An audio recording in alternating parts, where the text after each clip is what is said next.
Hello friends, मेरे channel पे आपका स्वागत है। ज्यादातर लोग भारत में इस शब्द को सही नहीं बोलते, तो आइए जानते हैं इसकी सही प्रोनाउंसिएशन। इस शब्द की सही प्रोनाउंसिएशन है सुप्रेमेसी। सुप्रेमेसी। इस शब्द में 4 शब्दांश हैं।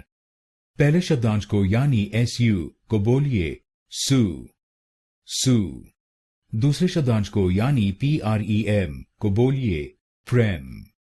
प्रेम। तीसरे शब्दांश को यानी ए को बोलिए अ।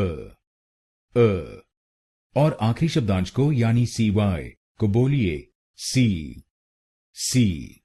तो बनेगा सुप्रेमेसी। सुप्रेमेसी। सु प्रेम अ सी। सु प्रेम अ सी। सुप्रेमेसी। सुप्रेमेसी। और इस शब्द में आपको दूसरे शब्दांश पर यानी PREM पर जोर डालना है। सुप्रेमेसी। सुप्रेमेसी। अब आप जान गए इस शब्द की सही प्रोनाउंसिएशन।